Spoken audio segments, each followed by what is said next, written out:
My name is Sean Calalar Cabreros. I'm gonna explain to you my part in our code. So, nag-initialize kami ng data for the coffee menu. Gumamit kami ng two-dimensional array na tinatawag na prices para i-store yung prices ng bawat category tulad ng coffee, non-coffee drinks, pastries, and desserts. Then, meron ding extra prices array para sa optional add-ons. After that, dineclare namin yung categories at item names gamit ang string array. This helps organize the items para mas madali silang gamitin later sa program. Then, nag-prepare kami ng GUI components like checkboxes, text fields, and labels gamit ang arrays. Ito yung gagamitin para ipakita yung items, quantity, input, at prices sa ordering system. Lastly, gumawa kami ng main window using JFrame na may title na Cafe Ordering System. Sinet namin yung size, background color, and layout. Then, nag-add kami ng title label, total price label, and radio buttons for student discount, senior citizen discount, or no discount. So, basically, sa part na to is responsible siya sa pag-set up ng data tsaka sa main interface ng aming cafe ordering system. So, dagang greetings. I'm Jerome P. Magbano and I will explain this part of code. So, first, we'll start with variables.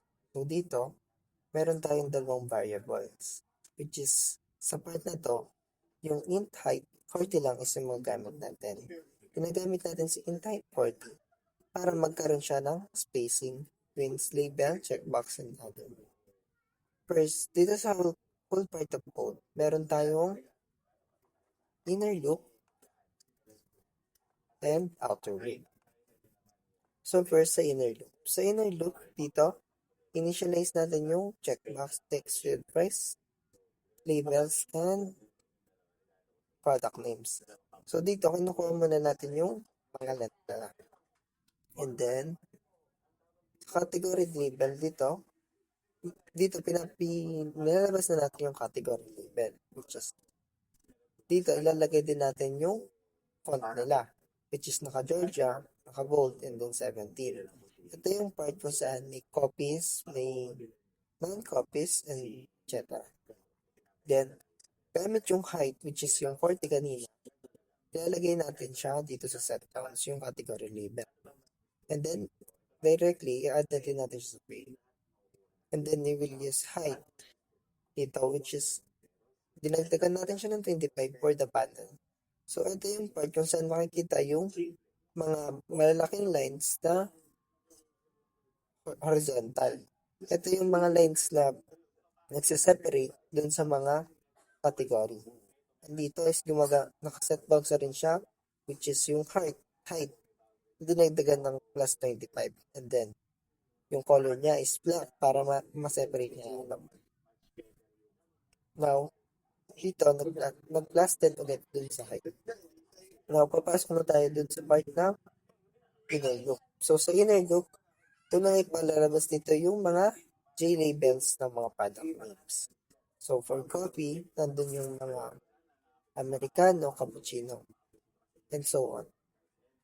And then, pasok na tayo naman sa may checkbox. Dito din, lalagay din natin yung checkbox. Andito na rin yung set counts nila. Set counts, yung background, and then, directly, ma-add siya sa frame. Ganun din sa text field kung saan dito, itong text field na to, ito yung mga quantity ng mga after mo ma-check yung box.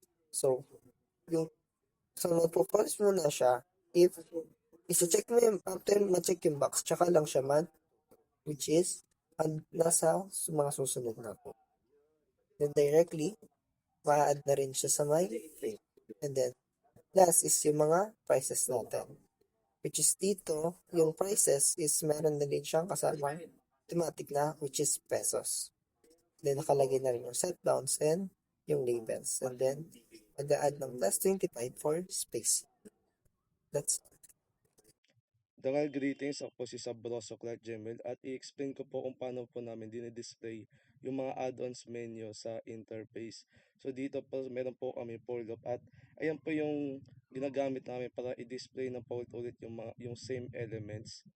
So dito po meron po kaming ditong add-ons, checkbox at saka price label.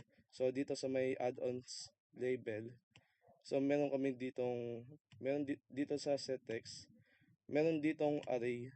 Yung array po yun, dyan po nakastore yung mga text na i-display niya. Tapos dito sa may set bounds, yung tatlong number po dito, yung 300, 20, 200 at saka 20, naka-fix po yan. Pero dito po sa height, yung position niya, is nagbabago po yan para may display po siya na pababa. Ganoon din po sa ibang mga elements tulad ng checkbox at saka price level.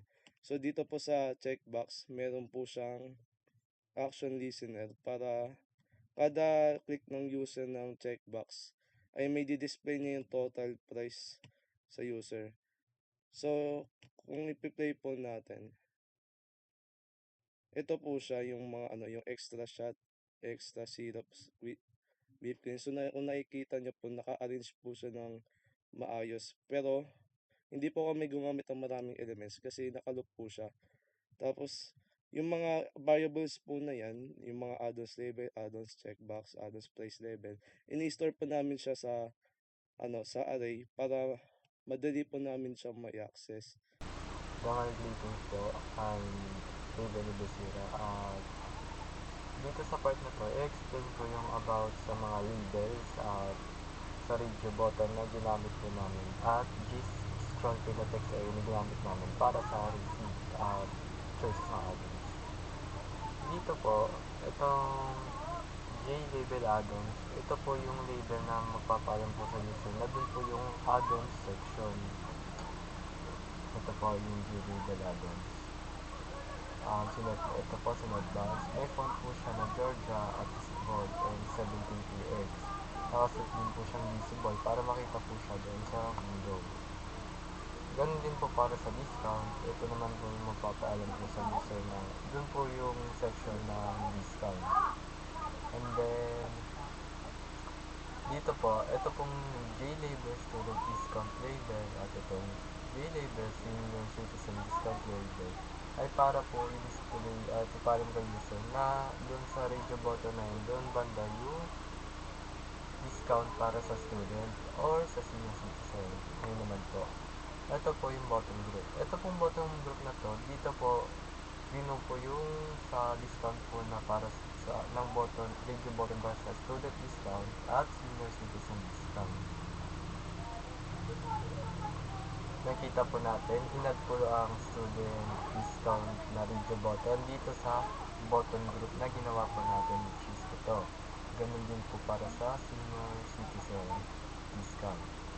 And para naman po i-display yung receipt na kung saan mag-display po ng information about sa order ng user, sa total din po ng nabili niya, gumamit po kami ng J-scroll pane na kung saan sa viewport po, nilagay po namin ang text area sa loob.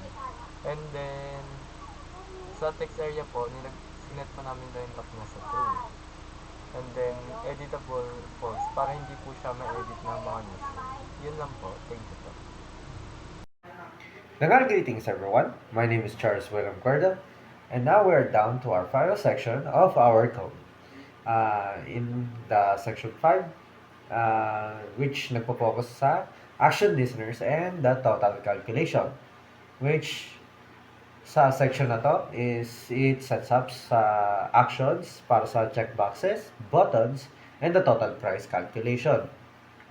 So now we proceed to the code, and the explanation dito sa section 5 is dito nilalagay yung mga actions sa mga programs kapag may ginawa ng users such as pag-check ng mga items like dito, paglagay ng quantity, and pag-compute ng total. So firstly, umiikot siya sa for loop. sa lahat ng checkboxes and sa text fields ng items. And then, once na chinek ng user ang isang item, um, it automatically nagiging editable yung katabi niyang text field para makapaglagay siya ng quantity ng item na yun.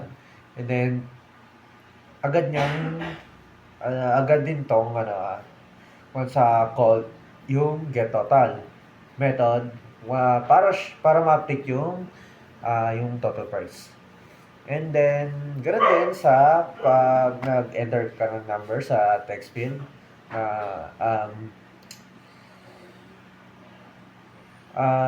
it automatically inuulit niya rin yung pagkwenta doon sa may total. And then next is all of the add-ons, which is yung checkboxes. May action listener din para makapagpili sila, and also nagdadagdag din sa total. And once na pinindot nila yung show receipt button, lalabas ng text area ang receipt na may list ng mga napiling items, quantity, price ng kada items, and also the add-ons. Excuse me. And also yung final total amount. After this, ma-disable nyo yung show receipt button and ma-enable nyo yung clear button. Which, in the clear button, once na pinindot mo siya, lilinisin nyo yung kabuuan ng text area. And i-uncheck nyo yung mga items, i-reset din nyo yung mga text fields, and babalik siya sa simula. Which, pinili ng users yung mga buttons. And yung user, mauulit-ulit yung pag-process. And then, sa loob naman ng get total method, dito naman, kinukuha yung total ng lahat, which includes the total of add-ons, and also, dito rin, iniikot lahat ng selected items. And para siya ay mamultiply and ng mga quality and prices. Also, dagdag din dito yung add-ons cost, and the last one is yung ina-apply din yung sa discount kung whether yung user is student or senior citizen. Then, yon after nun, bago yon siya ibalik sa final total. So, yun lang po yung kabuuan ng section 5, which is the action listeners and the total calculations. Yun lang po. My name is Charles William Cuerdo. Thank you.